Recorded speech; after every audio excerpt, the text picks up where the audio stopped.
Thanks for tuning into the Conscious Hour. This is the update. It's Monday. Let's talk about fair and accurate reporting. Why would the U.S. government want to hide the numbers of military people that have been injured? Think about that. Why would they want to hide the numbers of those who have been killed? Why would they want to be reducing the numbers of air bases hit or intelligence operation and their systems, satellites, everything? Why aren't they giving us the real numbers? And whose money are they spending on this war? What are we at now? 300 billion? No, put in Ukraine, over $1 trillion. But see, money's irrelevant to them because they're addicted to it. But why don't they want to tell you the truth? Let's listen to what's happening right now, not only by the U.S. government, but by the military and by the U.S. media, just like they did in Vietnam. Nothing's changed. It's just now gangster capitalism in full living color. And the rest of the world has come back and said, the gig's up. We're tired of you. We're tired of your abuse. We're tired of your arrogance. We're tired of your disrespect. So let's get into the numbers. And remember, what you're hearing, these aren't even the accurate numbers. They're still low. But just listen up, because then you'll understand how bad you're being programmed or propagandized because of Western media. If we had an FCC, that's Federal Communication Corporation, they'd probably lose their license or at least be fined in the hundreds of millions, maybe billions of dollars. Why can't they just tell the truth? But let's see what they have to say about it. It's just an example to say, is Ukraine going to be used as a proxy against Iran? And who's going to be outraged by this in the international community? Is there going to be any opposition to this? Have you seen any opposition to this so far? Gangster any capitalism. Announcements from any of the European countries like, what the hell are you doing? No. I've not seen any. Maybe we'll wait a couple of days and see if there's any statements by any of these NATO countries. But they're trying to paint Ukraine as this, burgeoning democracy with this honorable democratic hero, Zelensky, at the helm. And here he is trying to basically drag Europe into a third world war with Central Asia. This is insane. I'd like to make a little comment about Mr. Zelensky. You know how much money he's worth? Check it out. At one point, he had over $300 million worth of worth. I'm sure he's way above that. He also likes that white stuff, just like Marco Rubio.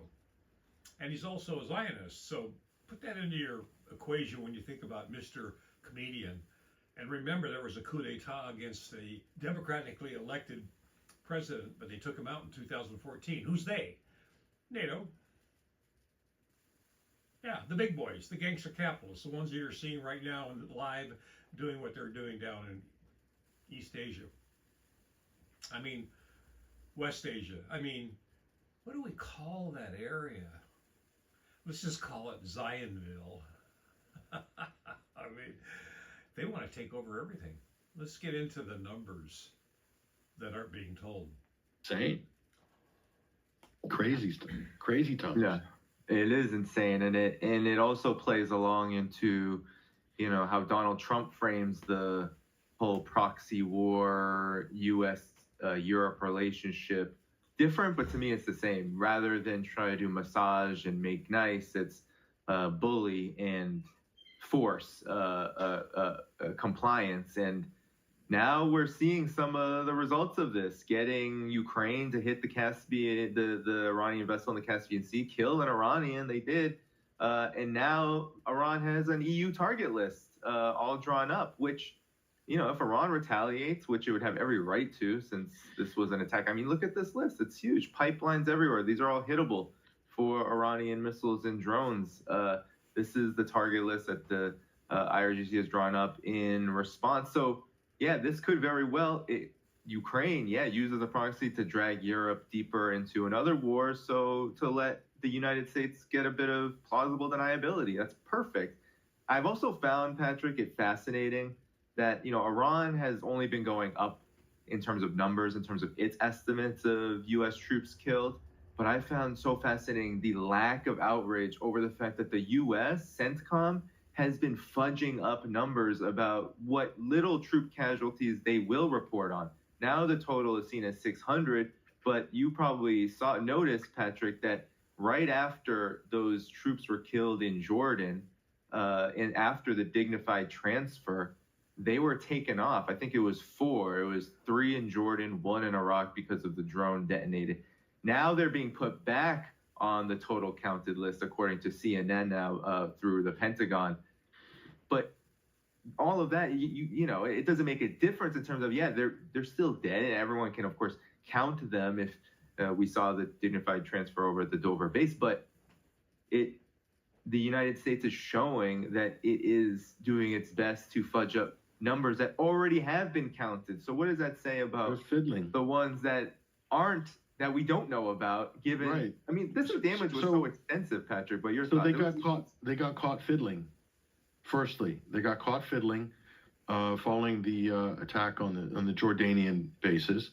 So we can all agree, the United States, and this is just the typical ham-fisted style of the Trump administration, because they're micromanaging everything all the time, and they feel like they're above it, that they can just go ahead blatantly and just do open fiddling, and they really don't have to justify themselves, because they'll never really be pulled up by the U.S. media in any meaningful way. So we've established that, but this is exactly so. You remember when the retaliations began after February 28th, okay? And we said at the time, and I was recording a podcast at the time with a colleague who is a very good podcaster, and I'd say very critical, very good, judicious and critical thinker, who's also a West Point veteran. And his contacts told him that there's quite a few that were marked as wounded or injured, and many they'll immediately be sent to the infirmary in Stuttgart, in Germany, because that's where that facility is, and they handle those situations for those troops.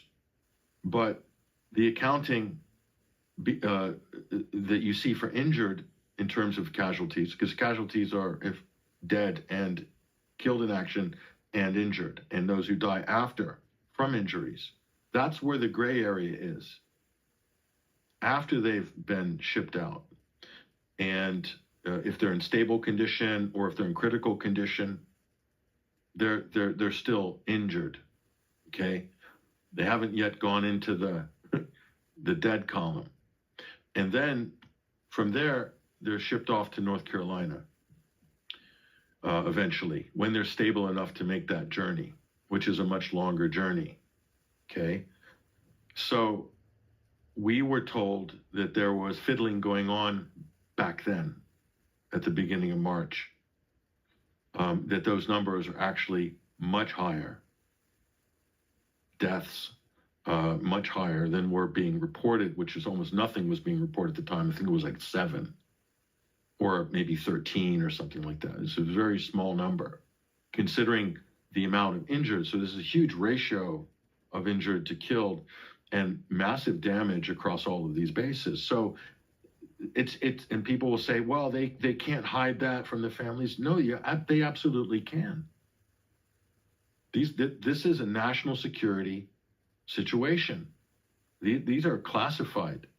All of these reports, casualty reports, medical files, everything. It's classified because it's paramount to national security. It's paramount to protecting the gangster capitalism. They don't want to have the dirty laundry and illegal actions viewed. Yep, welcome to the truth. Not in America. Thanks for tuning into the Conscious Hour. Please hit your like and share button, and make sure you share this with somebody else so they know they're being lied to when they watch the media.